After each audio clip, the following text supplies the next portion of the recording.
पूरे देश के अंदर उन्होंने एक नए भारत का दर्शन कराया है।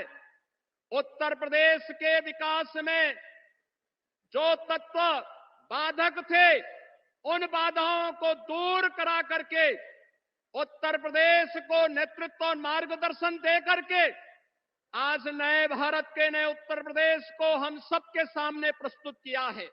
नमस्कार, आप देख रहे हैं न्यूज और मैं हूं आपके साथ तनु शर्मा। योगी कैबिनेट का बहुप्रतीक्षित विस्तार 5 मार्च को लखनऊ में ही हो गया। ये योगी सरकार के दूसरे कार्यकाल में मंत्रिमंडल का ये पहला विस्तार है, जहां ओपी राजभर द्वारा सिंह चौहान, अनिल कुमार पुकराजी और सुनील शर्मा को मंत्री पद की शपथ दिलाई गई। हर चेहरे को चुनने के पीछे अपनी एक सियासी वजह है, जिसे समझने के लिए यूपी की राजनीति को समझना ज्यादा जरूरी है। राजनीति में चले गए हर कदम के पीछे दूरगामी दृष्टि होती है। योगी कैबिनेट के विस्तार में कुछ ऐसा ही झलक देखने को मिली।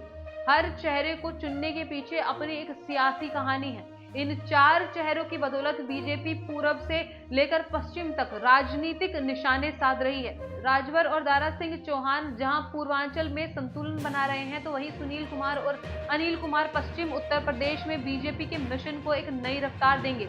योगी आदित्यनाथ मंत्रिमंडल का बहुप्रतीक्षित विस्तार 5 मार्च शाम 5 बजे लखनऊ स्थित राजभवन में हो गया।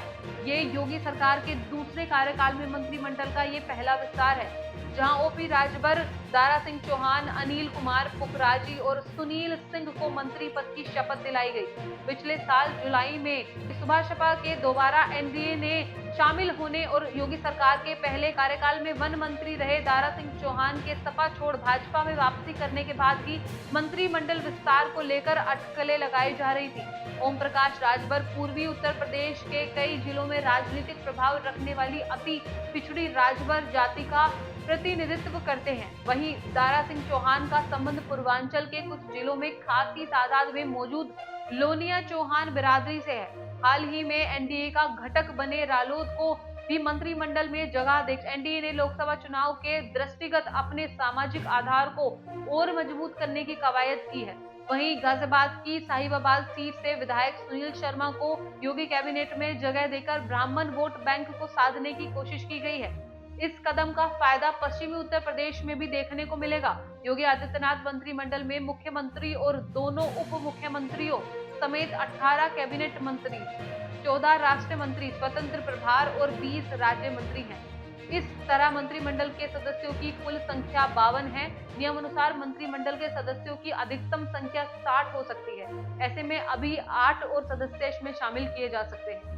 वैसे तो लोकसभा चुनाव की घोषणा होने से पहले ही मंत्रिमंडल विस्तार के आसार थे, लेकिन इसकी संभावना को बीते शुक्रवार को तब बल मिला जब नई दिल्ली में भाजपा की केंद्रीय चुनाव समिति की बैठक से लखनऊ वापस लौटकर उन्होंने राजभवन जाकर राज्यपाल आनंदीबेन पटेल से भेंट की थी। देश के सबसे बड़े सूबे यूपी में बीजेपी कोई रिस्क लेना नहीं चाहती है, इसलिए लोकसभा चुनाव से पहले हर वर्ग और क्षेत्र का समीकरण साधने में जुटी हुई है, जिसका फायदा उसे चुनाव में होता नजर आ रहा है। तो इसी के साथ साथ इस खास रिपोर्ट में बस इतना ही। देश और दुनिया की तमाम खबरों के लिए आप बने रहिए एयर न्यूज के साथ।